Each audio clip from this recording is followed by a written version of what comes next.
Mhm.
Okay, you guys, can you hear me now?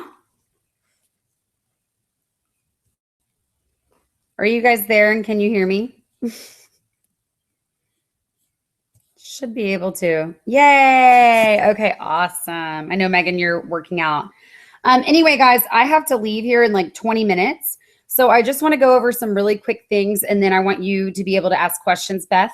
If you want to unmute yourself whenever it's time to ask questions, you can go ahead and do that. That would probably work really well.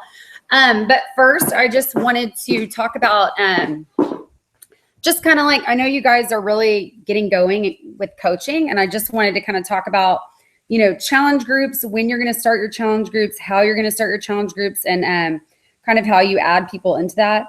And then I just finished listening to the audiobook of Go for No. So can you chat, Beth? Have you ever heard of Go for No, the book?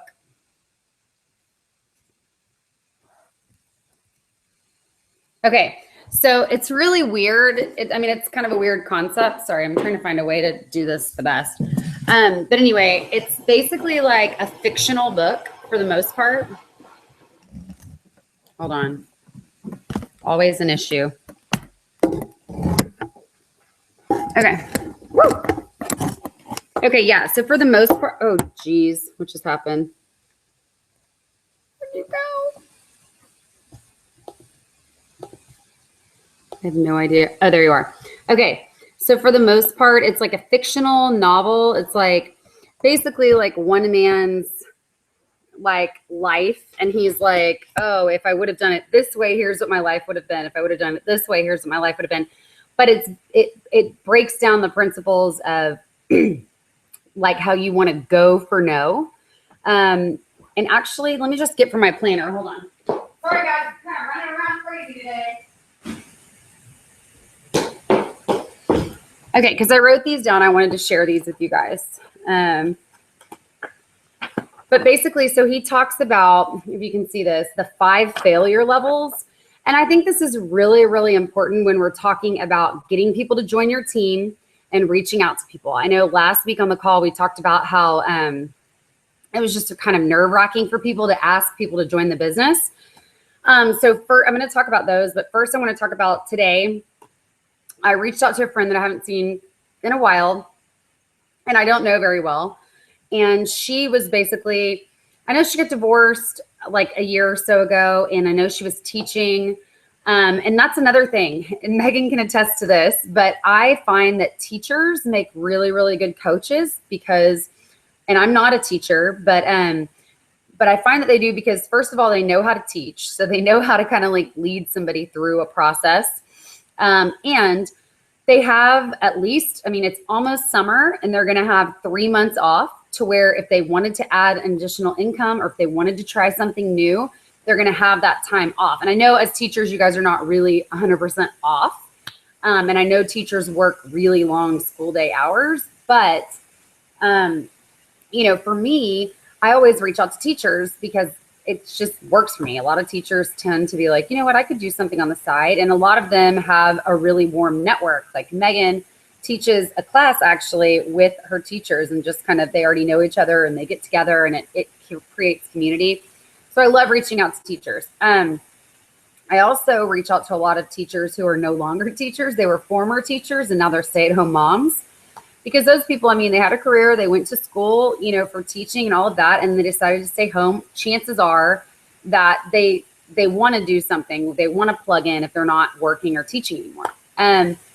So I always reach out to those people. And so when you're recruiting, you want to find a niche. Again, I usually would find a niche of like, let's say single moms, working moms, because I do that. So they can relate to me. They can be like, oh my gosh, I got divorced and I just went into a downward spiral and I ate a lot and all this and I'm frustrated, or I have no time on my hands. How can I do this business? And it's like, I'm doing it. I'm the same as you. So you want to look for people who are like you. You don't want to look for anyone and everyone. When I first started doing this, I was putting a lot of men in my challenge groups, not a lot, but the odd man. And I always felt very awkward because I was like, I can't say like, hey girls, like, yeah, I shouldn't have done that. It's like there are plenty of women that have similar interests as you. And those are the people that are going to relate to your story the most, relate to your why the most.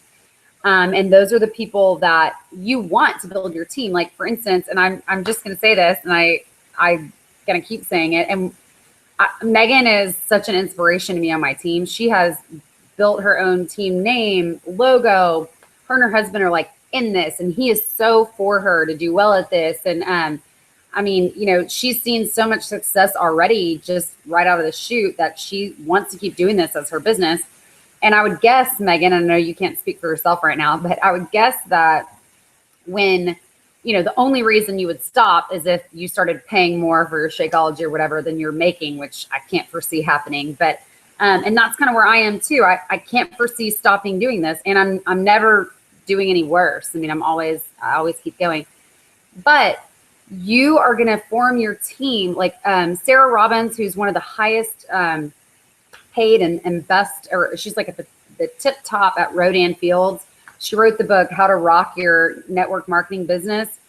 She said that she has one person who accounts for 80% of her business, and she makes over 7 figures. She's got 3 people who account, like as a whole, who account for like 50% of her business. And she's got, you know, thousands of distributors underneath her.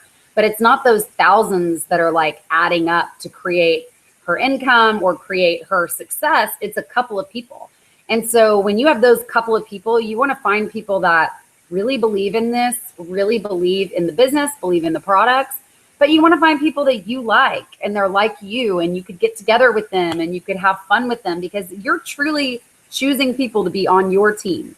So kind of like Aaron was saying last week, don't be discouraged if you reach out to somebody and they're just like, oh my God, I would never do that. And I have all these hours at work and I don't have time for that. And Who cares? Because those are not people that you want on your team. And some of those people might come back around and be like, you know what? I don't know what I was thinking. I keep seeing your posts and I think I am ready to join, you know, but I will tell you guys, my first coach that I had that wanted to work the business, I knew in the back of my mind, she's not going to really want to do this. She's not somebody that's going to do this full time. She's not someone that's going to put in the time or sacrifice time. And I gave her all that I had, but I knew I had worked with her in the past. And I knew this is just not something that she's going to commit to. And it was a huge time suck for me. I mean, of course, I was going to give her the same respect and time that anybody would want. But I do want you guys to not focus so much on who can I get to be a coach and how can I rank advance and, you know, that kind of thing. I mean, I would always say you want to present coaching. Feels like this is really slow. Anyway, you want to present coaching if people want to get a challenge pack or want to be on Home Direct, because why wouldn't you, right? I mean, it's cheaper for them, and you want to have those coaches on your team. Some people in general are going to use Shakeology for like 3 to 4 months. So for 3 to 4 months, you have those people in your team. Maybe they'll be in your challenge group. Maybe they'll say, you know what, I thought about it after 2 months and I really want to coach now. So those are great to have on your team, but don't think of them as business builders, because they're not. But again, don't focus on just getting a bunch of business builders that you're not sure how it's going to work out. I will say I have a couple people on my team right now, some moving at different paces than others, that I'm like, she's going to be a discount coach for a really long time. Or she's going to be a discount coach that probably moves to a hobby coach that probably moves to a business builder. Or she's a business builder and she's 100% in this and she's on my team and I'm so excited. So really, like I said, you want to do attraction marketing. You want to find people like you. And it doesn't mean discount people that you think are not like you. It means find something that's like you. Like with Megan, and I'm just going to keep talking about her because she's on this call, but what I saw in Megan was when it clicked for her, she was like, I want this, I get it, I'm ready to go.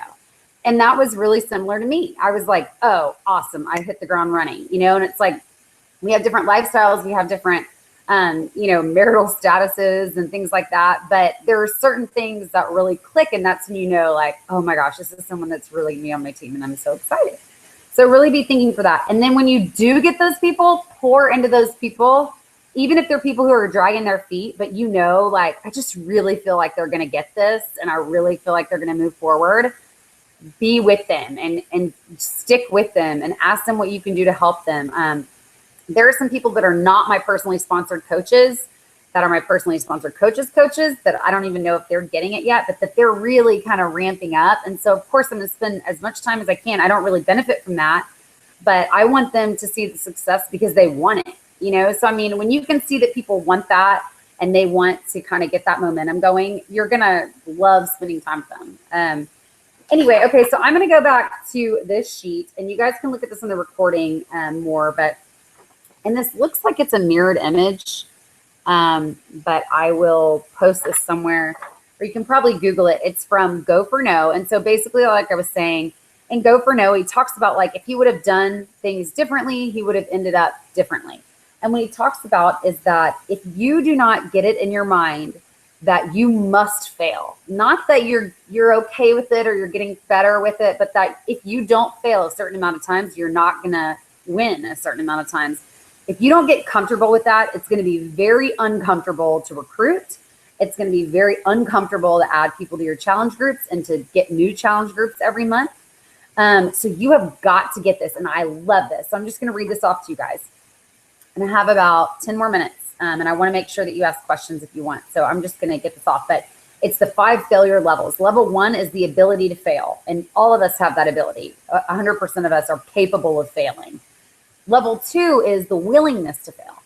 So it's saying like, you know, I've come to accept that failure is a part of moving towards success. So I can accept that, but I don't really want it. I don't really welcome it, but I get it. You have to fail to be successful. So that's level 2, the willingness to fail. Level 3, and this is where it starts getting good, is the wantingness to fail. And I love that. Like, who wants to fail? And I will tell you guys, and if you haven't seen part of my story, a big part of my identity was never failing. I was a huge people pleaser and a huge, I wasn't living for God's purpose over my life. I was living for whatever people that I held in high regard thought I should do and thought I should be. And it just was really, it was kind of a deathly thing for me. I mean, I think I would have been super miserable if I would have stayed in that. And honestly, Beachbody is really what pulled me out of that in personal development and therapy. But it's just like this concept of wanting to fail. And it's basically like developing the desire to fail with understanding growth will follow. So it's like, you know, once you start inviting these people and you realize, okay, 20 people said no, but 15 people said yes. And now I have 2 coaches out of that. It's you starting to develop this like 100%. Most people are going to say no. And I want that because I know that what comes after that is a couple people that are good that are going to say yes. That's level 3. Level 4 is failing bigger and faster, which again, sounds so crazy, I know, but it's realizing that that growth will follow, but it'll follow faster if you feel bigger and faster. So it's like, you know, like for me, I was reaching out to a lot of people, but for instance, the person I reached out to today, which I didn't even finish that thought, so I'll get back to that, but that was a teacher. I was just like, oh my gosh, I was thinking of Napa today, looking at pictures, and I was just thinking of you because that's where I last saw her. And she's super fit. She's a knockout. She looks like a freaking volleyball model, and she was a collegiate volleyball player. And I was just like, what are you doing now? You know, forming them. So you ask about family, occupation, oh my gosh, recreation, and money. I don't know. I totally forget. You guys, I'm like blanking right now as I'm on this live call. But anyway, I was basically saying like, what are you doing now? Where are you living? And she's like, what are you doing now? Aren't you building a house? And we're just like talking over Facebook Messenger. But then she was like, and what are you doing for work again? And I was like, well, I'm a director of investor relations, but I also am a Beachbody coach on the side, and I absolutely love it. It's like my favorite thing. I can't wait to quit and do that full time. And she was like, oh, that's what I thought. So she kind of knew. And we just went there. And I talked about, you know, how I have a lot of teachers on my team and how she would be amazing at doing this. And this is someone where if I cared so much about failing, I would have thought, you know, I just don't want her to think this or that or whatever. And instead I was like, no, she would be perfect about this. So if she doesn't want it, then I don't really care. But if I fail, great. That means I'm closer to getting a win. You know, so it's just kind of changing your mindset. So that's the 4th. And anyway, she was very interested, and she was like, please send me that video. I'm super interested. Like, I really want to do it. So failing bigger and faster. And then the last level, level 5, is failing exponentially. And it's, oh, sorry, I'm trying to read my writing, but, oh, it's enlisting others to fail with them. So it's individual failure equals individual success. But group failure equals group success. And it's so funny because this has nothing to do with Beachbody, but this is so exactly what we do is we're trying to get others to fail right along with us. And it's like, look, I'm doing it and this works for me and I want to fail bigger and faster. You need to fail bigger and faster so that together we fail bigger and faster so that we get really big wins. And again, guys, remember, like Sarah said in her book, one person accounts for 80% of her entire business. She failed and she failed and she failed, but she found that one person. It's kind of like she relates it to digging for gold. I mean, some of these people, I mean, there's still a show on that's like they're trying to find some treasure on A&E. They spend their whole life's work, all their time, all their energy in doing this. And so like with, the California gold rush, I mean, these people dropped everything and went and dug for gold. But just finding one was going to be all worth it. And that's really what this whole thing is about, is just, understanding that like, and I know I've said this in other things before, but, Abraham Lincoln lost 8 elections. Michael Jordan, before he was elected president, and look what he did for our world. Michael Jordan didn't make his junior high or high school basketball team, the first teams. What if he would have given up and just been like, it's just too scary to fail. I don't want to do it again. There's just every single person who's been a success in life failed a million times. So I would just encourage you guys, when you're inviting people to challenge groups, when you're inviting people to share about the business, remember what you love about it. Remember your why. Remember what the challenge group did for you or does for you every day. For me, I mean, I'm the healthiest I've ever been, and I never get out of it. I start a new group every single month. I maybe take 2 or 3 days off a month. And that's huge for me. It's completely changed my life. Shakeology has completely changed my life. And if it hasn't for you, then you've got to make it consistent, because it will. I'm telling you. And the other thing is remember your why, remember the products, be proof the products work, like we always say. And when you're inviting, keep that in mind, that I don't really care if this person says no, because I know what this has done for me. Even your conversations or the people that you've met, you don't have to be driving the Bentley or, getting a mansion or being in Millionaires Club to have Beachbody have touched your life in some way. Like whether it's getting to know other people or building relationships. I mean, that's huge. And people are looking for that connection all the time. So I just basically wanted to talk about that today, just how to go for the no, and how to reverse engineer that. So if you say, you want,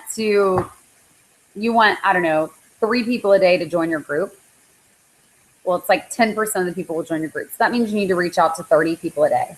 So if you are going for, and they talk about this in the book too, 20 no's a day. Like I want 20 people to tell me no today. Then that means you're probably going to get 10 yeses if you reach out to 30 people or 40 people. I don't know the exact percentages. But so if you do that and you just have that in your mindset, like, oh, good, I wanted to get 20 no's today. I've gotten 3. Haven't even come close to 20. So I haven't even reached out to that many people. Start changing your mindset and remember the value add for you. You're not selling this. You shouldn't have to sell this. But you've got to get outside your comfort zone. You've got to talk to people that you think you would be really good at this. Even if you barely know them, if you see people that post about fitness, you would be really good about this because you're already doing the job. Do you want to get paid for that? Even if they're not doing P90X or 21 Day Fix or whatever, I'm always like, it's a proven program. Whether you're working out at the gym or you're working out at home, proven program, tons of results. So that's just really what I wanted to get across today. If there's anything, even that does not pertain to going for no or recruiting or anything like that you have questions about, please go ahead and either unmute yourself or just ask the questions in the chat.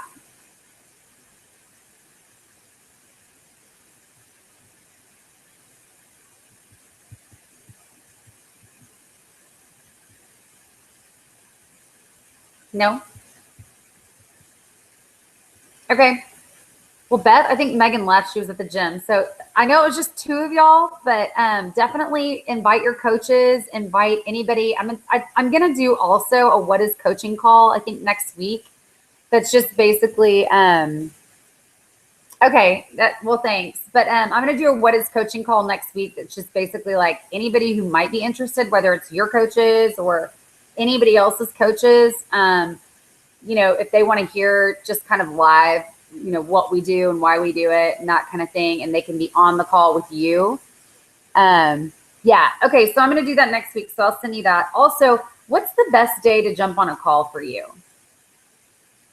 Sorry, I'm trying to read.